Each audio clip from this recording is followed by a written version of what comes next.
right. Thank you so much again. If you just joined us, you came just in the right amount of time. We're now going to get going and get started. If you stepped away for a couple moments as we got settled, now it's time to come back to your screen as we're going to get started with today's really exciting conversation.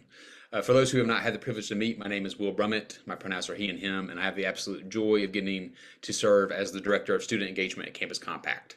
And one of my cool aspects of my job is I get to find and work alongside some incredible student leaders and youth leaders across the country who are doing incredible work organizing other students and youth to really help shape the future of our country. And today's webinar is going to really feature one of those incredible partners and made by us and an incredible initiative they have called the Youth250 Bureau. You're going to hear directly from some of those members today, as well as some of their plans and the ways that you can get Gen Z involved in helping shape, reflect upon, and sort of celebrate the US 250th, but also think about what's coming next in the next 250 years. So today's webinar is going to be about higher ed's role in shaping the US 250th. And again, we're really excited and honored to have you here today. Real briefly, for those who don't know who Campus Compact is, I'm going to give you a quick sort of 30-second synopsis. Campus Compact is one of the oldest and largest coalitions in higher education who our core mission is to support, engage, and challenge higher education, to remember that its purpose is not merely to educate students or do research, although those are essential. It's not only to help provide students to find jobs or find out their identity, that is essential, but it's also about realizing its public purpose, that higher education's purpose is also about serving and working alongside our local, state, national, and global communities as well. Campus Compact sort of helps remind higher education of that purpose and works alongside our institutions in a variety of ways. We help mobilize faculty, staff, and students who are doing great change work on their campuses or in their communities. We offer continuous professional development trainings and convenings like Compact 26, which is our annual convening coming up this March. We advance best research and practices to offer and make sure that all the best practices and resources are available to anyone, regardless if you're at a community college or a school with a large endowment, or you're just getting started in the field, or you've been a long-term practitioner. We want resources and opportunities to be available to everyone. We really want to do our best to nurture connections and networks through things like the Newman Civic Fellowship, which is one of our largest student networks and fellowship programs, to mid-year professionals, to rural serving institutions and other identity-based groups. We also want to continuously to build capacity for people, campuses, and communities, including things through opportunities like AmeriCorps or hosting AmeriCorps Vista through our programs. And then ultimately, we're also here to make sure we're also advocating for, on the state and national level, higher ed's purpose, particularly in this moment of a lot of challenge and questions. We do our best as a coalition to help advocate for resources to allow you all to do your work more impactfully and continue to do it for years to come. If you're not familiar with Campus Compact and you know who we are, or you want to find out about more opportunities going forward, please visit us at compact.org. You can there sign up for our regular newsletter that comes out typically every other week. And we'd love to sort of get to know you, talk with you, and either partner with you if you're an organization, or maybe potentially even welcome you into the coalition if you're an institution. So with that, though, I'm now going to turn us to today's webinar, today's focus. So what is the role what is the role of higher ed to play in celebrating the US 250th in 2026? The United States turns 250 years old in 2026. You all probably have heard that by now. But how will higher ed respond to this moment? Campus Compact is honored to host today's conversation on that very topic, and we're going to introduce you to some incredible youth and student leaders who are creating their own answers to that question. Our partner, Made by Us, is a nationwide network of museums and cultural institutions that's developed research-backed resources to help institutions better understand and engage young adults ages 18 to 30. Through their Youth 250 initiative, colleges and universities can actually access actionable tools like their Youth 250 Bureau and their toolkit to learn how to better connect with Gen Z, how to better co-create programming, and more importantly, how to cultivate lasting relationships with students and community members. In preparation for today's webinar, the Made by Us Youth Bureau actually put together a one-pager that outlines the various ways higher education institutions can use their toolkits and their resources. And I highly encourage you to check that out. We'll drop that link in the chat as well. These tips and tricks and more are going to be discussed in today's webinar. And this session is ultimately going to highlight the practical ways that you all can begin to integrate these resources and center student and youth voice in all your programming.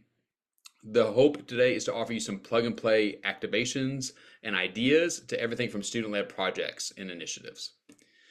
More than just checking a box, connecting Gen Z to the US 250th is really a strategic opportunity in this moment to make civic learning relevant, inclusive, and future-facing. We are honored to host our friends from Made by Us and the Youth 250 Bureau today, and with that, we're now going to introduce their team. So today's speakers are going to be Alex Edgar, who currently serves as a youth engagement manager and is a Youth 250 co-founder and works with Made by Us. And shout out, Alex also is a Newman Fellow. We're also going to have Marion Noble, who's a current PhD student at the University of Southern California and a Youth 250 Bureau member. We're going to have Hannah Botts, who is a recent graduate of Centenary College, the class of 2025, and is currently the program director with our Rural Voices Initiative at Campus Compact, and also is a Youth 250 Bureau member. And finally, we're going to also welcome Sergio Hernandez, who's a recent graduate of CSU Chico and also is an active Youth 250 Bureau member. So with that, I'm going to now step back and pass it on to my incredible colleague, Alex, and who's going to lead you through some of these incredible resources developed by Made by Us and to really entertain a conversation with these incredible Youth 250 members about ways Gen Z can be centered in this process. So Alex, go ahead. Well, thank you so much, Will, for that wonderful introduction and for having us here today. I am just so grateful for Campus Compact and the incredible partnership we've had. And as Will mentioned, I'm a former Newman Civic Fellow, so have been deep in this world for quite some time and excited to be back to share today. And I'm going to try to speak for as little time as possible, but want to share some initial kind of overview, a bit more about Made by Us, about Youth 250, and about why it's important to engage Gen Z in the 250th. And then after that, we're going to have a great conversation with our three Bureau members on the call today to really dive in on like, what are their insights and ideas on how all of you can engage your campus community in the 250th. And they'll share a couple tips from Made by Us from our Youth 250 Toolkit that hopefully y'all will be able to take advantage of.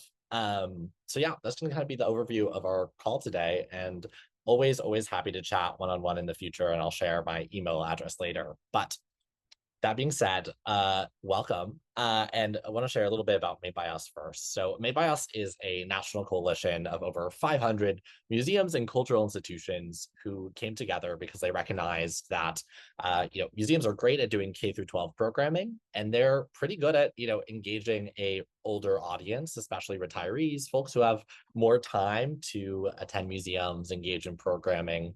But most museums and cultural institutions didn't really have programming or content that connected with 18 to 30-year-olds. And that's where back in 2019, Made by Us started. And super proud to say that our board, our leadership has from the start always been museum leaders from some of the most incredible institutions across the country, and really are guided by this goal of connecting young adults with history and civics through their incredible resources. So how do we do this? Brief TLDR, we do a ton of content and social media, both on our account and our partner accounts, have partnerships with Teen Vogue and PBS and lots of other great organizations. We run an annual tradition called Civic Season. And if you haven't heard of it, it's between Juneteenth and July 4th, and is really focused on, how do we bring our country and communities together between our country's oldest and newest holidays to really spark conversation about community and identity, and are so grateful to have reached over 30 million people this past year with our work. And the last thing, which is what we're here to talk to you all about today, is how we reimagine commemorations. That's really been a large part of why Made by Us started. The 250th was always a milestone for us. And today we'll be talking a lot about Youth 250 and what that means for all of us here today. And just some brief statistics I wanted to share as we're diving in.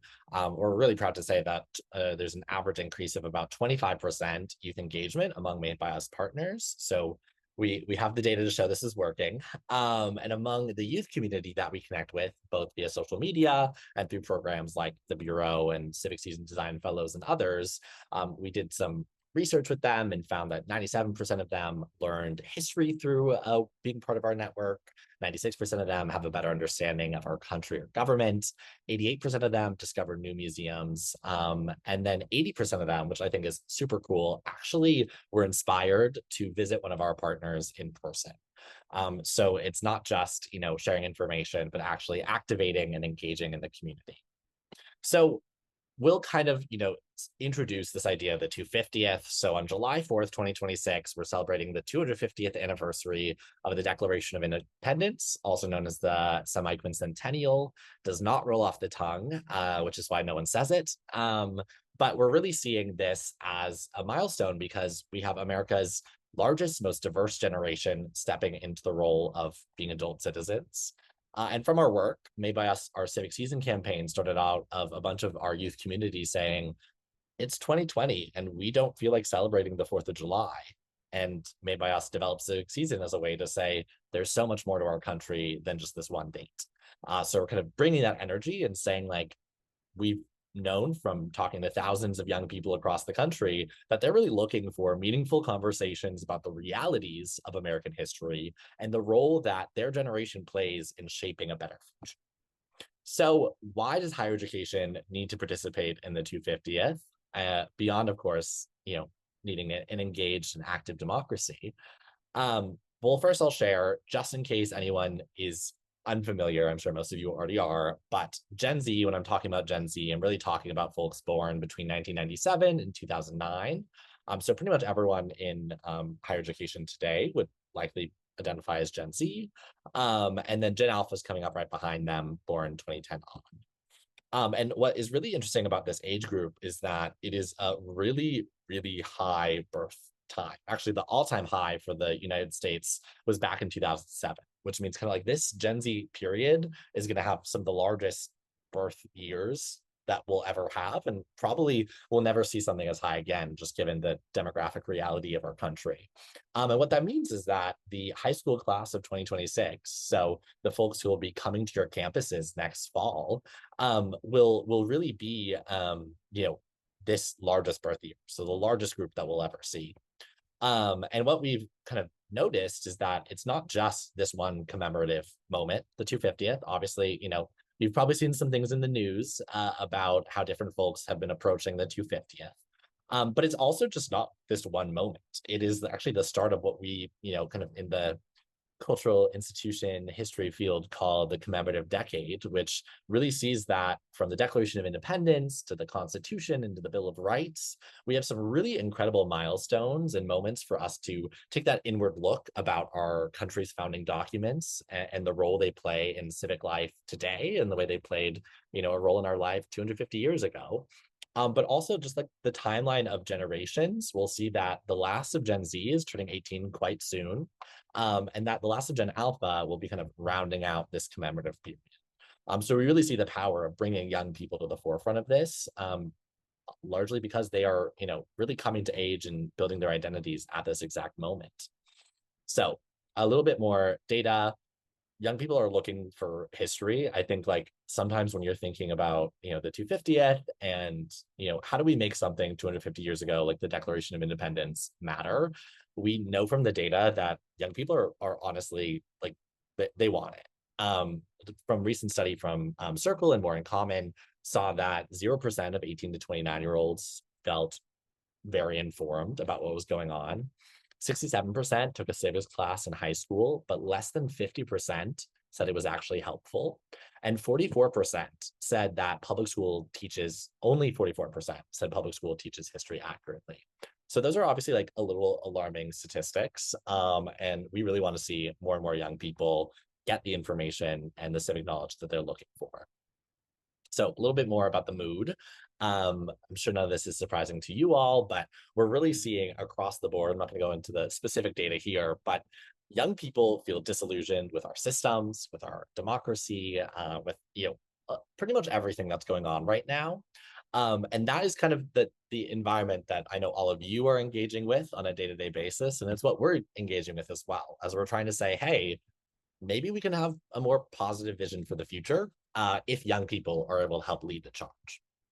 So that's kind of what brought us here to Youth 250. For time's sake, I'm not going to play the video, but really our belief that young people should have the ability to lead the 250th, not just be an afterthought or a potentially they might pull through and come to an event, but really be like the architects and narrators and beacons of what our culture really does at this moment.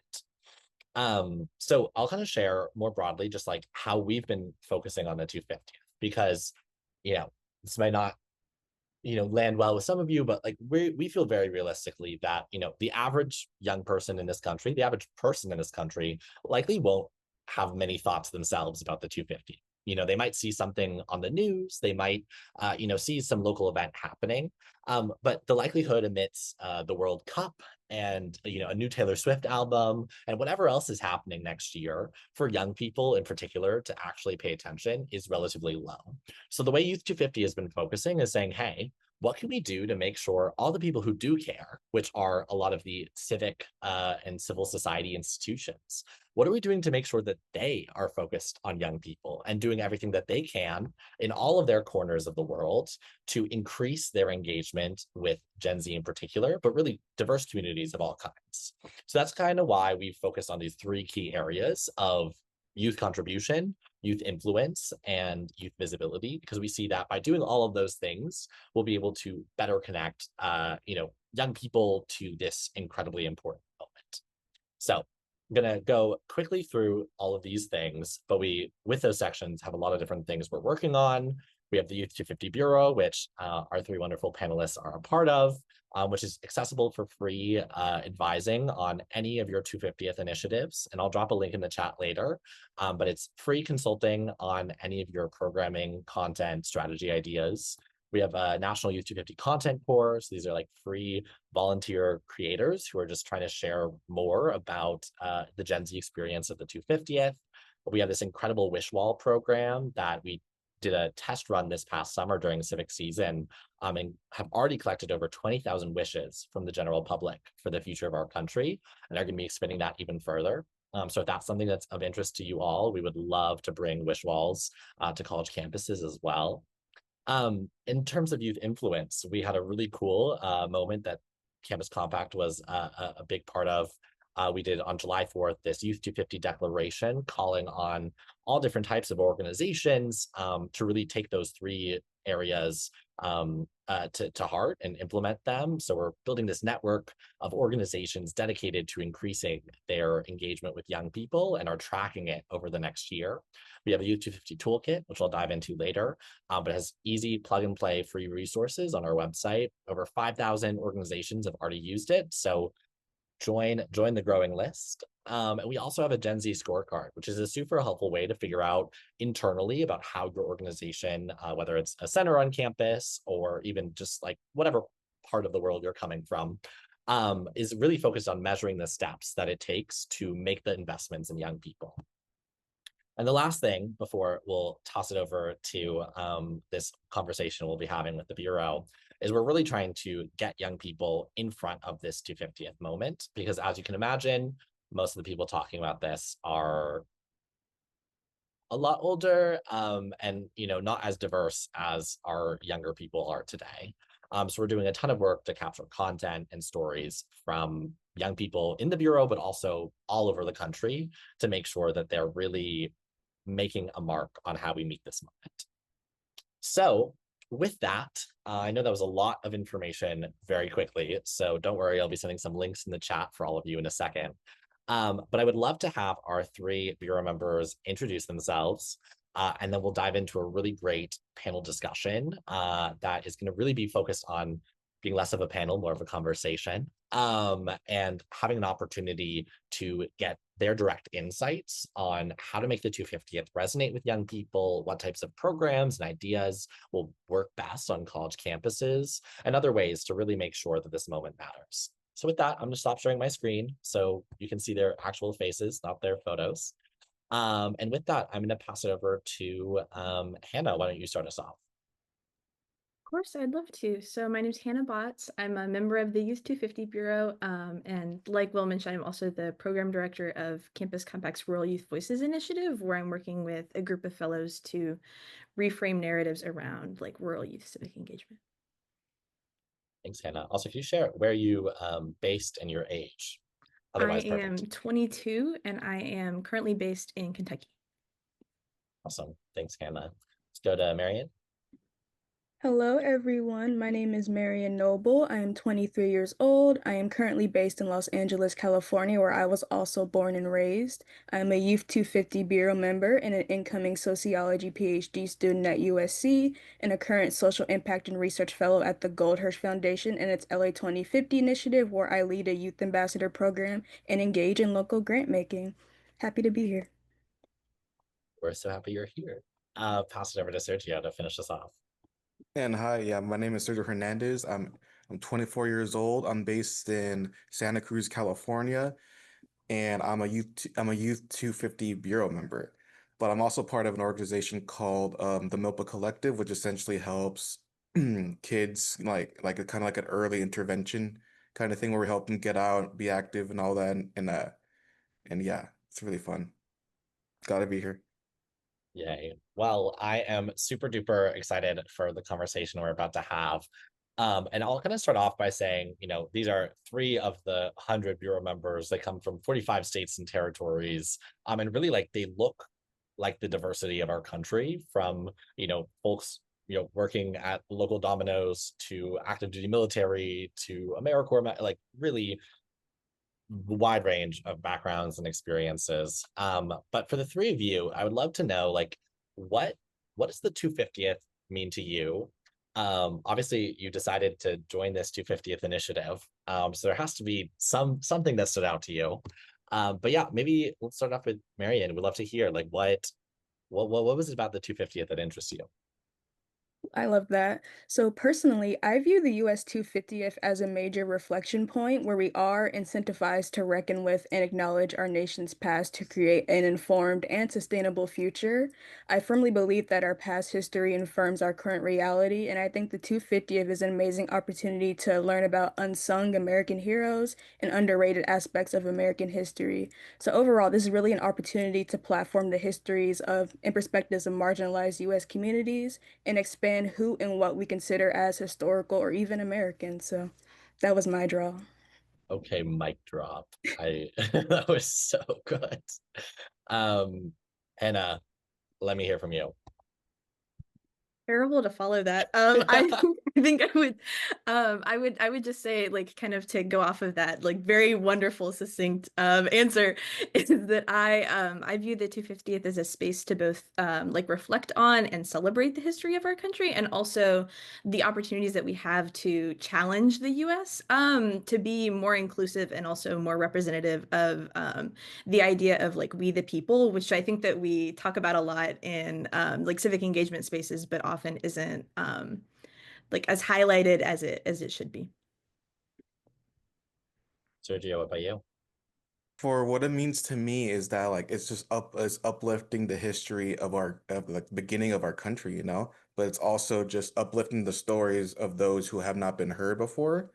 And also for me it's like a way to reinvigorize my person, like for me personally, like I like was like super patriotic and all this, and it's like right now it kind of seems a bit glim, but with being a part of this cohort I've been a part of, it's been a really amazing, and it's been reinvigorizing me. Like I'm like telling everyone like 250, and I'm like Paul Revere in modern day. So it's just like, yeah, it's vigoring my love for my country, and also just teaching folks the history of that has not been taught in schools.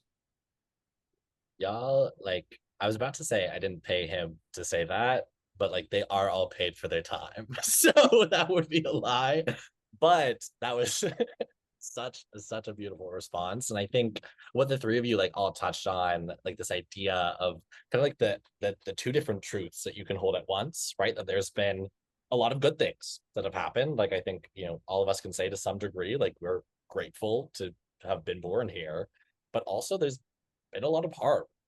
And some people have experienced more than others, and some stories have gotten more attention than others. So I think it is really, really exciting to hear just how hopeful this moment's making you. And actually kind of leads to the next thing.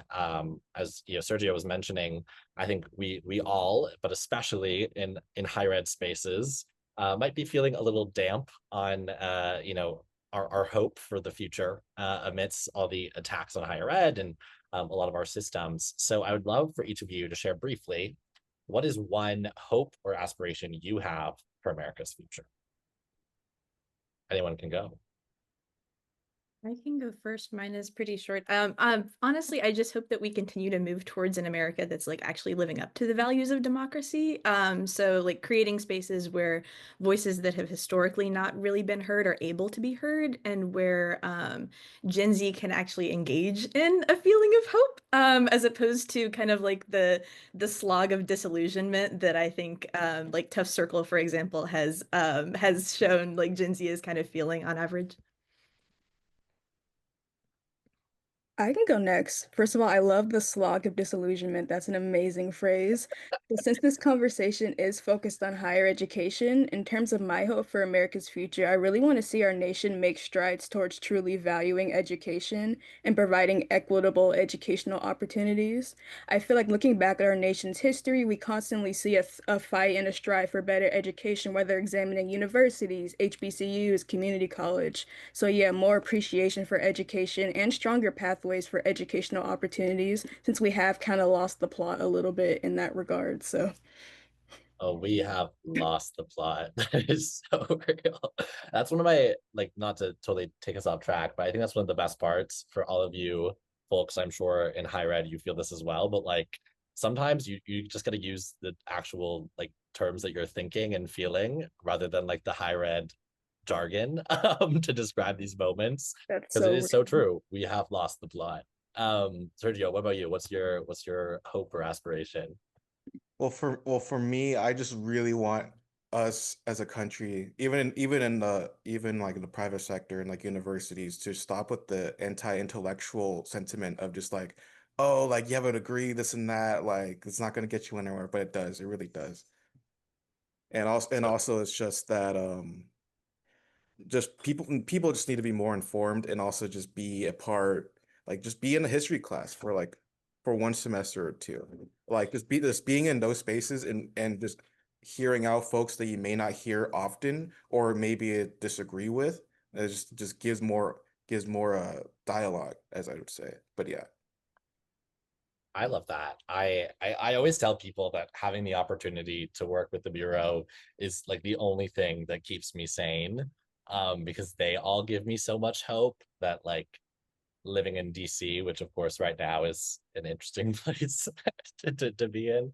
It is always good to have these folks to share, from all over the country, all different backgrounds and political identities, that we can come together to unite around like there is a better path forward and a better future. Um, the next thing I wanted to ask about is, obviously today we're mostly with higher ed folks and talking about the 250th. So how do you all think specifically for higher ed, how can higher ed make space for both celebration and critical reflection during the 250th, the kind of holding two truths thing that we all mentioned earlier? Yeah, any thoughts, ideas, ways that they might be able to make this something that will really work for all students on campus? Who wants to go first? I can go first. Go for it. So, circling back to what Hannah was saying about challenging US history, I feel like this question really speaks to that. So, actually, one of the guest speakers who spoke to the Youth 250 Bureau made a point of defining commemoration and what that means in relation to the 250th. And that really stuck with me because commemorating and commemoration really involves both celebration and critical reflection. It's not like blind praise or blind adoration. So, in terms of higher education, we can examine like important moments in U.S. history alongside U.S. colleges and university, which is a great opportunity for higher ed spaces to celebrate the progress that has been made and reflect on past and current issues and refer to higher ed history as we move forward. And yeah, and also examining college campuses, we see student activism, and it's a good opportunity to draw on that as well, looking forward. I love that. And I really like, the way, made by us and a lot of our partners have been framing the 250th is this idea like you don't have to have been in one of the, original 13 colonies to have a tie to this moment, right? Like it is about not just 250 years ago, but it's the past 250 years of American history. And every one of us has some tie to that. Like especially higher ed, right? Like your institutions, some of them have been around longer than our country, you know? So I think really tying to that point that Marian just mentioned of like, everyone has a story to tell in this moment. And it's about weaving in, you know, this milestone moment and, you know, what's going on your own campus and even what does the future look like. So I think there's just so much opportunity there. Sergio, I'd love to hear what are your thoughts? Yeah, for me, yeah, kind of like piggybacking off what Marion said was basically just like kind of show like the badassery of our history, but also show the bad parts, you know, acknowledge those parts. Like let's say like bring in a guest speaker in that's from that community that we're hosting an event in, and then just have them speak about what happened to their people or some such. That would be really cool if more colleges did that.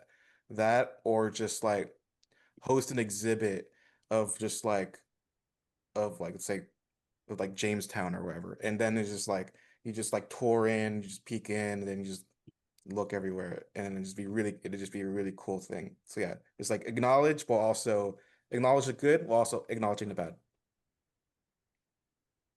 Love that. I think especially that idea, and you know, as someone who's been in the higher ed space for a second too, like it is always hard that balance between like we have our students, there are like kind of key focus, but also the campus community, like physically, like beyond the campus, plays such a huge role in the campus's history. And I think this is such a great opportunity to say, like, you know, even if, you know, maybe your campus is relatively new or, you know, might not have as much, you know, kind of through line there, like there's so much in like the, you know, rich communities that all of you are in that I think could be particularly impactful. Hannah, what are your thoughts? So I really admire Made by Us's model of like using staff from like museums and cultural institutions as like subject matter experts who were also like intentionally bringing young people into the fold.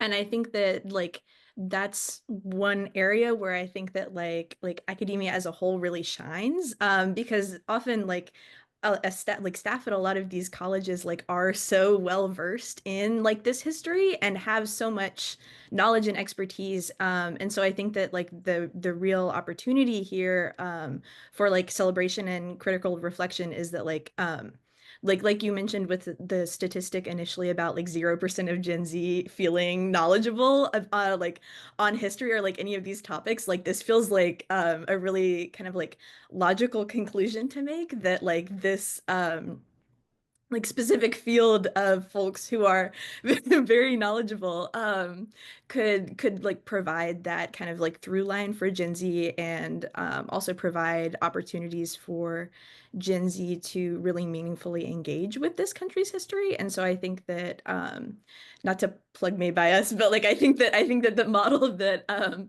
you all kind of pioneered is so brilliant, and that I think that it makes a lot of sense for like higher education as a whole to kind of take that as like an opportunity to like learn and replicate that model. Oh, everyone's too kind. I can't. But I do really like that, you know, subject matter experts and amplifying their roles in this moment, I think is really important. And because I want to make sure this is not just high level dreams things, I want to kind of bring it down to a more like programmatic level, thinking about actual things that all of you can be doing on your campuses for the 250th.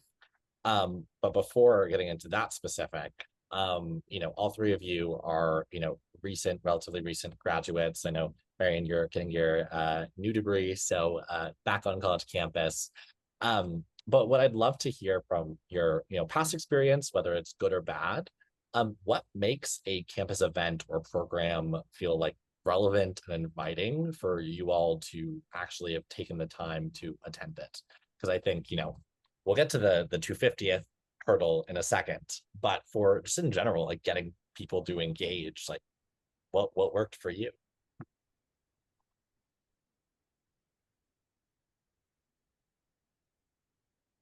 Well, I'd say for me, I'll go.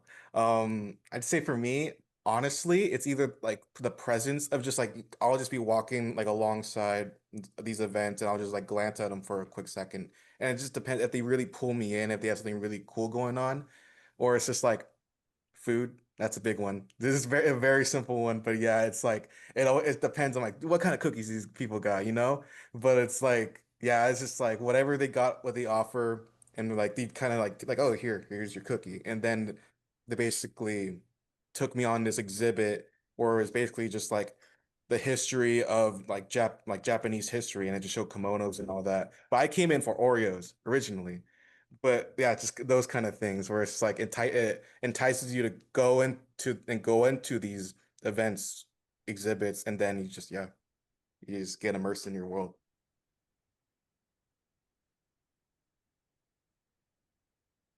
Stuff is really wonderful. I just will say, like in general, just like food and like having like little trinkets and things for people to grab, like that's almost always like a wonderful idea. And I think that like I really struggled with like thinking about this question, in part because I think that like every campus is so different that I was like, I don't want to give like advice that like would be relevant to like my small private like college that like would not work at all for like a very large like public institution. But one thing that I will say, like just in general, is like Gen Z can tell when Gen Z was not involved in like the creation of programming. Like like glaringly obvious, and I think that that's one of the most like clear repellents of like Gen Z actually going to a lot of these activities. So I think that like I would just kind of say like as a broad blanket statement, like having Gen Z or like young people in general like involved in the creation and design of programming is one of the best ways to ensure that like Gen Z actually shows up. Hannah, I love your answer. It kind of builds off what I was gonna say, but first, Sergio, I love the idea of coming in for Oreos and coming out with knowledge. That's amazing. But I also feel that the campus events most relevant to young people, like Hannah was saying, are the ones co-created with other young people for young people. When I was a peer advisor on my campus, I feel the most successful events struck a balance between offering what students needed with what students wanted. So professional development, a creative space, and also wanting to be heard, validated. And I feel Made by Us, once again, does a really good job at this with Youth 250 because they're constantly engaging with us and using our feedback to inform events, activities, contents, even merchandise. So it really speaks to the importance of having youth involved in these processes. And as a higher ed leader or administrator, if you're unsure how to go about this, really just ask young people, ask for their feedback, put yourself in these student communities, administer a survey, just connect with them, facilitate that.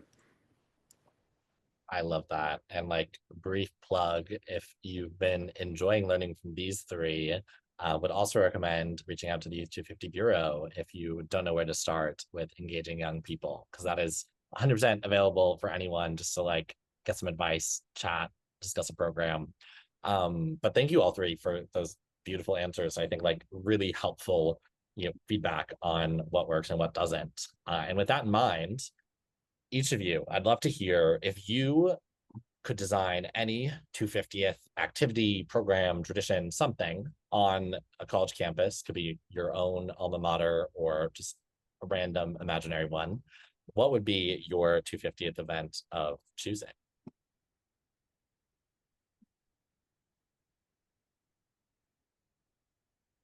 I can go And I go first. for So it. I'm actually that was convenient. So I'm totally taking a page out of like my actual college's book on this one.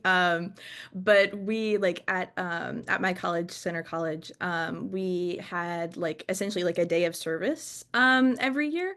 And I think that like that idea of like like making like young people just like be able to engage with like the campus community as a whole, like they had like speaker sessions and things like that, and then also like a lot of opportunities for students to like volunteer within the community, and they made it really easy for students to actually do that. So it wasn't really like a super big ask. Like there were adjusted class times during that day, so like everyone had like the afternoon free, so you like literally had no excuse to not do something.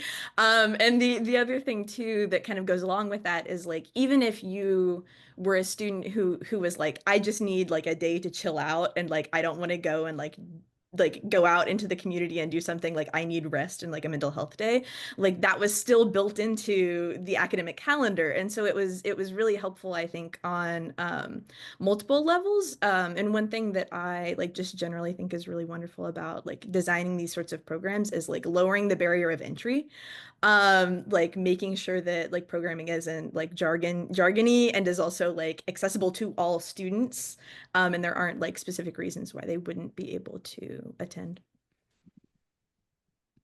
Literally like 10 out of 10, gold star. Marian, let's hear from you.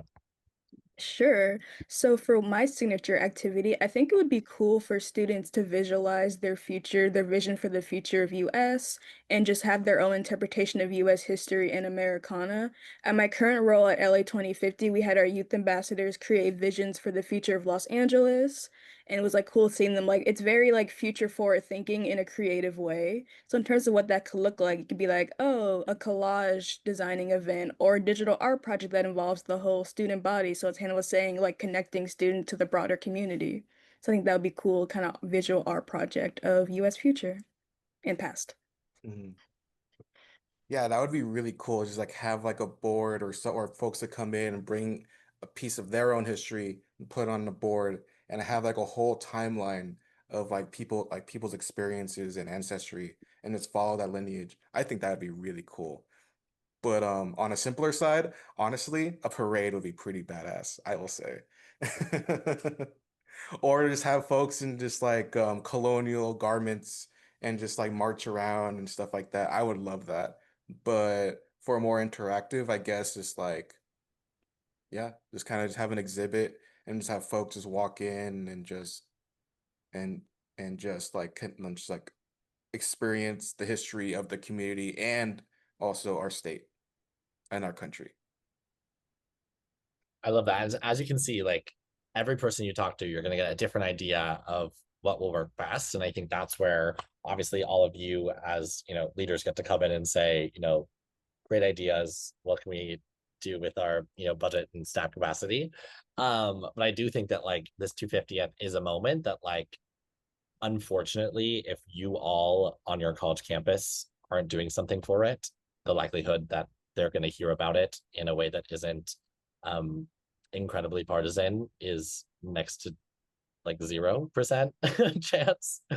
So I think that's why it's incredibly important for all of you to, in whatever way works best given your context, to find the ways to draw those through lines and connect with this big national moment to what's going on in your campus. Okay, almost there. Two final questions.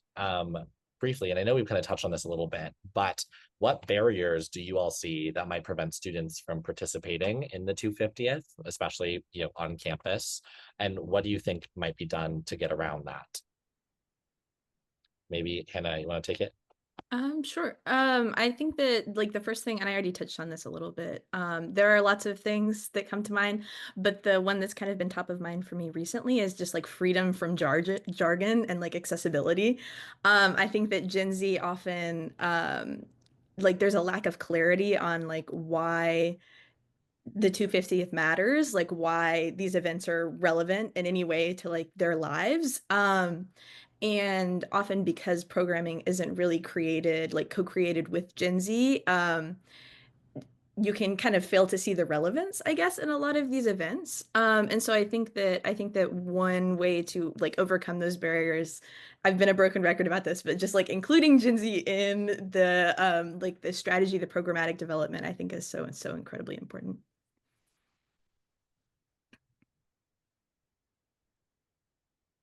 Sergio, go for it. Yeah, for me, I guess it would just be time because I would all the times I would be like on campus and there'd be like a really cool event going on, but I'm like, I gotta go home, I gotta study for this test, or I gotta write this paper, and it's just like it's hard to make time for fun things sometimes, but there are times where you kind of just like, you know what? I can just push that aside. I can just go to this real quick. Just be there for like 20 minutes or something like that. But it's just like that timing, but also just folks like caring about the 250th. So I think it would just be best to just keep bugging folks, keep talking to people, cre connect with the school, see what you can do about it, or like just like continue to advocate? Awesome. Marion, want to finish us off here? Sure. My answer is a bit more meta, but I would say the biggest barrier would be skepticism towards the 250th and how cultural and educational institutions are approaching this anniversary. And I feel this does come with the territory of acknowledging and reckoning with US history, both the high points and the low points. I know for me, 250th as a Black American, it's like, oh, how are we approaching slavery? How are we discussing segregation? How are we measuring progress? And I think higher ed leaders can help overcome these barriers by giving students space to embrace that skepticism and where it stems from, because that is a conversation that needs to be had in itself. And once again, I feel Made by Us is really great at doing this because Alex and Co made everyone feel comfortable approaching the 250th from different standpoints and also different levels of patriotism. So once you get that out in the open, I feel students will be more eager to embrace 250th events and consider what that means in relation to their own personal history. So that's my answer. So good. And I think that note you touched on, Marion, of like everyone's kind of coming at it at a different level of patriotism, and like their thoughts on America are probably very different. And one of the most surprising things as we were like launching the Youth 250 Bureau, doing this national application, and got hundreds of people to apply, was really seeing like sometimes you would kind of come in with your preconceived notions of like, okay, this person's demographic information is XYZ. I think that their patriotism will be XYZ. Because that was one of the questions we asked everyone, how patriotic do you feel and why? And it was so interesting getting to hear from hundreds of young Americans about why their background has impacted their patriotism. And it truly is like not something that is left right. I think there's so many experiences that kind of affect how people relate to our country. So I think that is such a good point of like, how do we find those touch points that anyone and everyone can feel connected to this? So I think that'll be our last question for this portion, and share out something briefly, and then we'll have some time for audience Q&A. So if you all have any questions, please drop them in the Q&A function. But thank you to you three for such beautiful insights. I really, really appreciate you guys being here. And yeah, I'm going to share briefly. I know we mentioned this Youth 250 toolkit. So I want to walk you through it. It is free. It is on our website. Anyone can use it. And like so many of these insights that Hannah, Sergio, and Marion shared today are like directly represented in the resources we have here. Like it has been so wonderful taking their insights and turning it into actual practice. So I'm just going to take you all through it briefly. So bear with me. So here's our website, super fun. And as you can see, start with the toolkit. It starts off with the Gen Z engagement scorecard. It is such a good resource. Would 1000% recommend taking a look at it, sharing, seeing who else. It of course now decides not to pop up. Beautiful. Super easy, but it takes you like level by level from the hundreds of partners we've worked with, like what is actually helpful for engaging young people. And it's a great way to kind of track where y'all are at. From here, we have like a little FAQ about it. And then in here really just is a ton of information. First diving into like some of the data and research, some of which we shared here today. So we have Gen Z fact sheet, strength finder, etc. And then have a great kind of resources around program development. So thinking through for the 250th, what can we be doing? And there's a ton of resources here. We have some examples from some of our partners about like things that are effective and get people to care. This part here, I think, is so helpful. I think one of the things we hear most often is like, we don't know how to talk to young people about like designing a program together. And even sometimes like, coming intrinsically is like, we may work with students all the time, but like, do we see them as equal contributors? I think is often a problem. So what I'll share is we have these great guidelines for leaders and for young advisors. So there's one document for you and your team, one document for the young people you're working with. And it can be so helpful to be on the same page when you're co-designing stuff. So would definitely recommend doing that, and also a tip sheet on how to best bring generations together to co-create programs, activities, etc. And some fun activities that we've used with Made by Us that can be really helpful for bringing those generations together. Some kind of like information all that jazz. So those are kind of the highlights I'll share with the toolkit. Definitely something would recommend anyone and everyone thinking about the 250th. Feel free to use it. Feel free to reach out if you have any questions about that. And then the last thing I'll share is just a brief little kind of slide that is the four main questions that here at Made by Us, we see young people asking about any kind of like youth focused programming, but especially for the 250th, when they're coming in likely with a sense of skepticism already about what it is. So I'll just briefly share this. And these four questions that at Made by Us and all of our partners, we always tell start off with the four questions, because this is, you know, the best way to think, like, am I intentionally designing something for young people? Because these are the questions that they are asking themselves. And likely a lot of you probably will resonate with these questions as well, because they're very human responses. So is this for me? Who else will be there? Do I know enough? And why should I care? And I think if you are able to put yourself in the shoes of a young person, a student on your campus, and answer those four questions in a way that is, you know, authentic and approachable, you will be golden for whatever program, whatever idea you might have, in a way that like it just really changes the environment for the young people trying to engage with it. And always happy to dive in at another time deeper into these questions. But with that, I think we're gonna spend the last couple of minutes with some Q&A. Yeah, thanks so much with that, Alex, and thanks so much, Marianne, Sergio, and Hannah. You all are phenomenal. I've written down so many different things you all have said. It's been really phenomenal with that, and I hope folks really do take the time to genuinely check out some of the amazing resources that Alex just shared. We try to put as many links as we possibly could in the chat as well, so y'all can access those. Okay, so we got some great questions that were privately chatted to me or in the Q&A, but I want to first get to this one. I think it's a really great one from Kayla. And the question is, you know, once you maybe the organizations on this call, higher ed institutions, invite Gen Z to the table, Kayla's question was, how can organizations working and co-designing with youth help them feel more comfortable sharing their ideas and opinions, especially when they're in conversations with organizational leadership? Sometimes that can happen where you're invited, you're at the table, but you're with your faculty advisor or you're with the executive director of the nonprofit, and you may feel sort of scared to speak up. What can organizations do to really make sure the Gen Z are not just at the table, but actually feel like they're comfortable enough to share their voice or their opinion?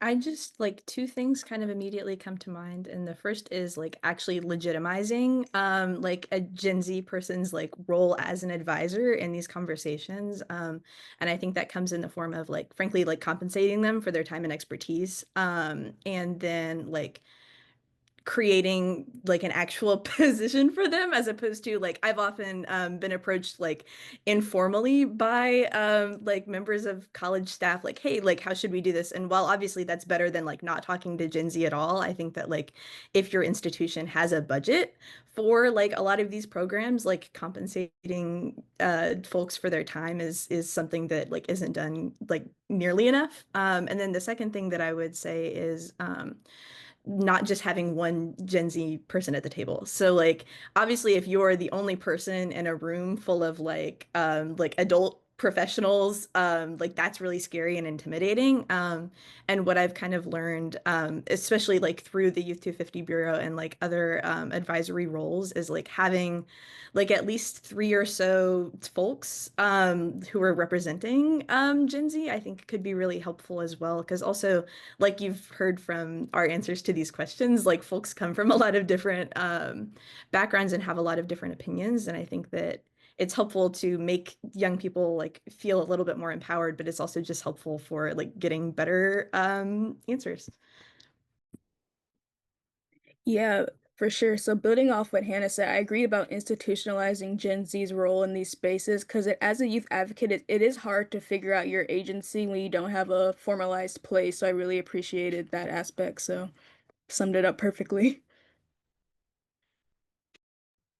Yeah, yeah, Hannah was really good with that. But basically just like, yeah, have the Gen Z feel validized. I think I said that right. Make them feel valid, and also just like just have them be able to speak up not only for themselves, but also just like have them not be like discouraged to speak at all, and not have them be a token as like someone you kind of just bring in, be like, oh, here's our Gen Z, we're hip, right? And it's like, no, you're kind of just using them and just like not giving them any roles or anything. You're just having them there. So I just like, yeah, give them a good position somewhere and have them work. Yeah. Love that. Those are all excellent answers. All right, so this next one is going to be our final question for time. But while I do that, I'm also going to do a quick plug. If you're interested in this conversation further and you want to know more, Campus Compact is actually going to be working potentially with Made by Us this fall to host a community of practice. And we're wanting to gauge how many folks would be interested in joining a community of practice, which would be a group of nonprofits or institutions who have further conversations supporting each other doing 250th. So I'm going to launch this poll now. If you all want to fill this out, we will, based on the poll results, send out more details to everyone who registered for this call, and you can join potentially community practice this fall. All right, so panelists, while they fill this out, though, when you go and be thinking about this one, which is like, okay, you've inspired them. People on this call are excited. They're ready. They have orientation next week. Their nonprofit has a budget crisis. They have 4,000 emails in their inbox. They just need one takeaway, one piece of advice, one thing you all would each want them to remember for what's the next best step. What's the one piece of advice you'd give them for like what's the next thing they should do if they're interested in taking this further? So that's going to be the question for that. I'm going to give folks continue to, while you respond, as people do the poll, you can go ahead and start answering. But what's the one piece of advice, the one next step you'd advise? And Alex, you could be thrown in here too, but maybe we'll start with the U250 first.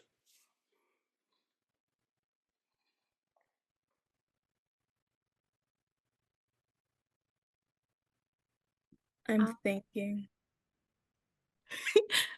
I think that I would just say to like, and this is really vague, so take this however you'd like, but to trust Gen Z with real responsibility as opposed to just kind of like being a figurehead. I know we've talked about this a lot, but like it takes a leap of faith, but I think that it's the most important like step in this whole process.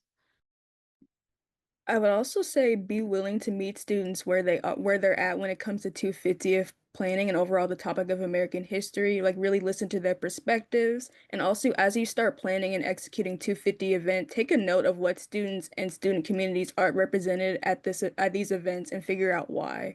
That'd be my biggest takeaway. My biggest takeaway would just be just interacting with Gen Z, hearing what their responses to the Youth 250, or like Youth 250, just the 250th anniversary, and see how they really feel about the event, and just like, yeah, just keep bugging us. Awesome. And Alex, you want to wrap us up with any other final next step advice? I shameless plug. I'm going to say the only thing you need is to reach out to Youth 250. We are here to help, and just want to say a big thank you to Will and team at Campus Compact for having us, and to all of you for taking the time, a little bit of your afternoon, to learn with us, and look forward to hopefully working more with all of you soon. Awesome. Thank you all so much for that. Thank you so much for the gift and the privilege of your time, but also just what you all are doing in the world. This is a phenomenal panel. You all offered some really great, inspiring insights, practical insights, and also an incredible set of experience and expertise you bring. So thank you all so much. For those who fit out the poll, it is overwhelming that a lot of people are interested in that community practice idea. So we will be sending out more information to you about that in the coming weeks. I put my email in the chat as well. If you have any specific follow-ups, you can feel free to reach out to me directly. Thank you again so much, Hannah, Sergio, Marion, and Alex. You're doing incredible work. We look forward to working alongside you in the next year as we commemorate. I love that, looking back on the last 250, but also looking towards the future and make sure Gen Z is centered that in everything we do. So with that, we'll let everyone go. Enjoy the rest of your afternoon. Thank you all again so much, and we'll be in touch soon. Thanks so much.